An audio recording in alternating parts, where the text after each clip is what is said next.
Just before Governor Babajide Sanwo-Olu clocks 2 years in office, another set of ministries gives their account of what has been achieved in the areas of finance, tourism, land spark, education, economic planning, and budget.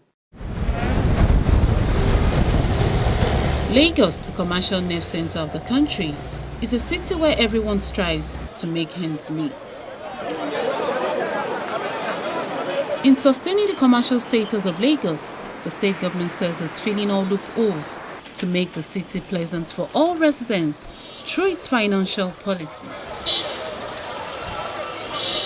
To ensure transparency in its governance strategy, the Ministry of Finance, Economic Planning and Budget, Tourism, as well as Education, gives account of what has been achieved in the last 2 years.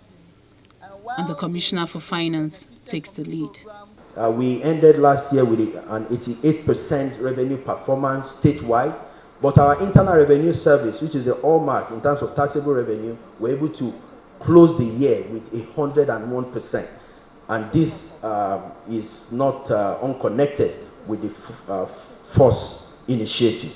It's very, very important to know that at the end of the year 2020, our report card stood at 56 to 44%, which is I think absolutely impressive. 56 in favor of capital, 44 in favor of recurrent, which means that we are committed to putting our monies where our heart is, things that we'll continue to enjoy now into the future. And I can tell you very confidently that Lagos State has successfully met the eligibility criteria for the SIFTAS grant for 2019, for 2020. The subsidiary grant agreement has been signed, and we are working tirelessly every day to complete all other requirements and DLI to qualify for disbursement. In fact, at this moment, we are qualified for a number of disbursements running into millions, and these monies are being channeled towards the provision of capital infrastructure for the state. Lagos State has recovered in excess of 1.2 billion in excess bank charges from banks over the last 6 years. These are things that we did, thinking outside of the box.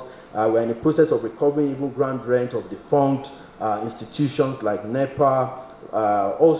We are also putting in submission and justification for the disbursement of monies under some special programs of the federal government, like the Natural Resources Development Fund of the federal government, which is almost at the completion stage.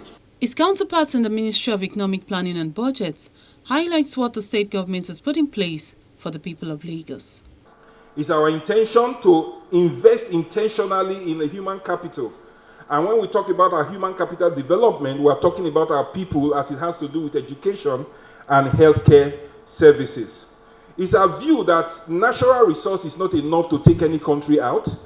It's our view that oil alone will not matter if the cerebral capacity of our people is looking downwards.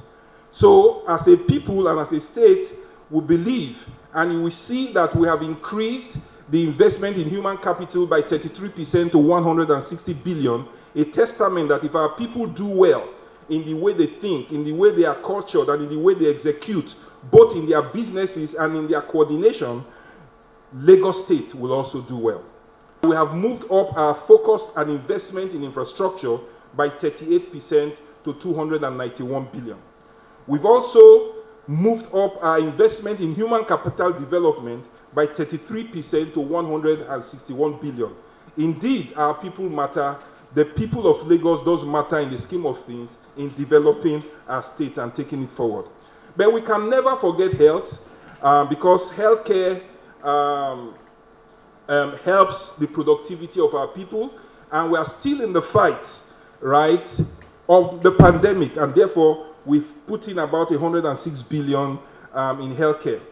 You cannot successfully lead a complex frontline state like Lagos without improved data collection capabilities. And as a result of that, the Lagos Bureau of Statistics and under the Ministry of Economic Planning launched the ECO 360, which is an application that helps us drive data in an open system, an open data mechanism to just ensure Lagos State is fed by a robust data collection system that is supported by partners that are accredited. The tourism sector is also a platform where opportunities are opened for residents, and the state government calls on those in the creative industry to take advantage of the intervention funds approved for film production. The governor approved the sum of 1 billion naira as a single-digit soft loan for the tourism and entertainment sector in the state to cushion the effect of COVID-19 on their businesses. This fund is warehoused in Lagos State Employment Trust Fund and is currently being assessed by practitioners. Mr. Governor also approved 50% rebate on registration and renewal fee for hospitality and tourism establishments in year 2020. These are part of several other incentives offered to the practitioner based on the recommendation presented by the committee, shared by a veteran actress, Ms. Joke Silva. The ministry has partnered through private firm, the Ebony Life Academy, who is responsible for the quarterly physical classroom training of 480 practitioners. While the Your Creative Academy will provide the average version of online and offline training for 1,000 members of the creative industry in story development for series and film, cinematography, digital marketing, etc. As an additional palliative and support for filmmakers, Governor Sanwo-Olu recently approved the constitution of a 9-man committee comprising of veteran filmmakers and some senior government officials to oversee a seed fund that will be dedicated for film production purposes. This initiative is aimed at addressing financial challenges inhibiting quality film production. The governor has said that a support up to 40 million naira could be assessed based on the recommendation of the committee. Beneficiaries of this gesture are expected to pay the money back within a specified period of time in order to give room for others. Let me also use this opportunity to appreciate. A lot of investment has also gone into education. It's still ongoing as a result of the COVID-19 pandemic, and the state government explains that a dedicated radio station will be set up to enlighten students. Construction and upgrade of public schools infrastructure. And there are 5 agencies that are responsible for this.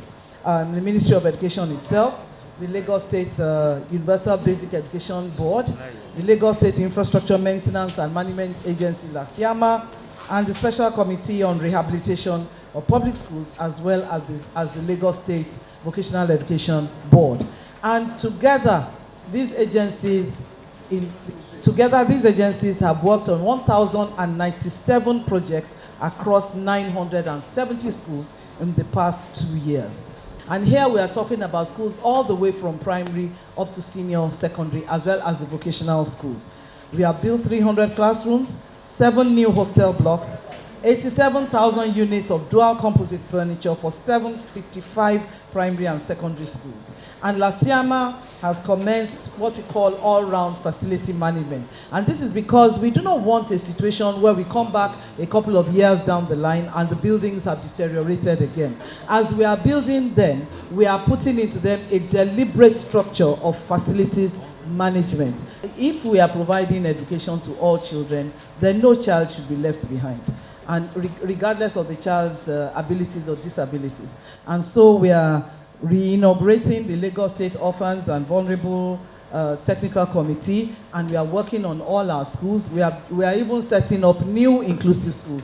Right now we have 31 primary and about 15 secondary inclusive schools where children who are learning challenge can go to school with other children. It's important that they learn to socialize. We've seen the importance of communication and teaching the public and getting out of school children to be involved in teaching and learning.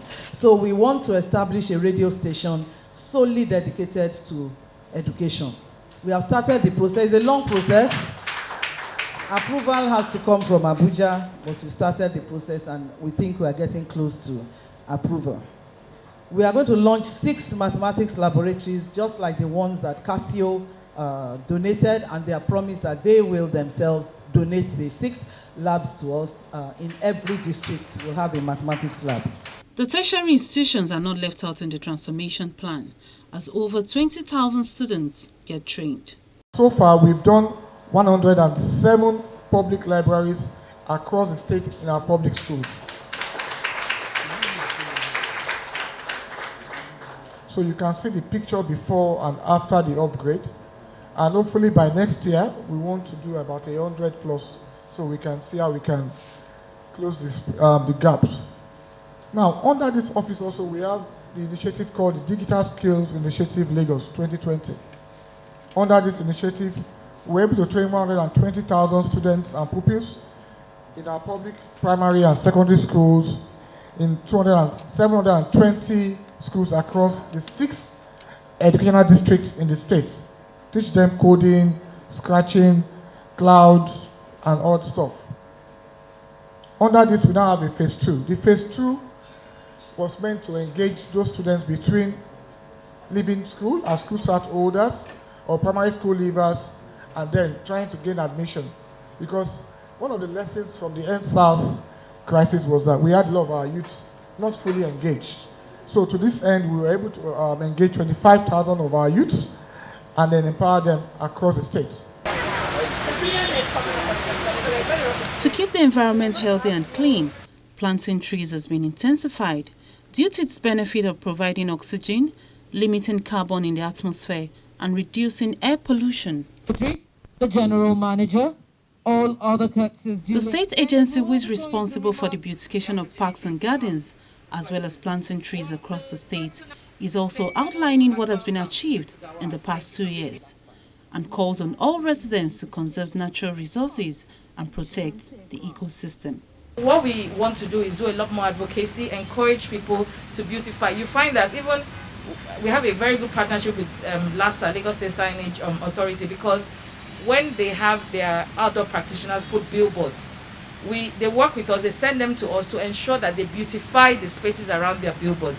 And the idea is, once your billboard space is beautiful, you have more customers. So we're trying to find ways to ensure that people beautify both their own spaces, and then the government takes care of the common spaces like the highways, the medians, the road, the roundabouts, and things like that. But we're doing a lot. We're going to be doing a lot more advocacy, a lot more road shows, a lot more public appearances, publicity, to ensure that people understand the benefits that beautification provides and trees provide for their environment. There's a law that mandates that for every tree that is felled, 5 trees are planted as a replacement. That also is being effected. So before anybody can get an approval to fell a tree, they must commit to planting 5 trees as a replacement. In a bid to promote growing of plants and vegetation, the state government is working towards creating non-motorized transport places that will help transform the city. We noted that when we put plants of flowers by our windows and the windows are open, if you had 5 before, it will drop. So you can determine the quality of air that you breathe by bringing green around you, and you know the biology of it, photosynthesis. It takes the carbon dioxide that you give out and it gives you oxygen. We want a state where we can even start with non-motorized transportation, and it's already starting with the Ministry of Transportation. There are places like in Bagada, Antoni, and Odoyalaro where there will be non-motorized biking area, and places where you can just go through gardens and you're going on your bicycle and you're taking a walk, because it is all about being healthy, and well-being is key. COVID-19 has taught us that there's a lot to do with our health, and there are a lot of things that we have to do by ourselves that the government cannot do for us. So in partnering with so many people who have passion for the environment, we're encouraging more people to join the party. As stakeholders, we love you. We know we cannot do it alone. To achieve this and more, the Lagos State government is seeking the support of the people to realize its dream of a 21st century megacity in the next 2 years of Governor Babajide Sanwo-Olu's administration. Individuals to the huge economic,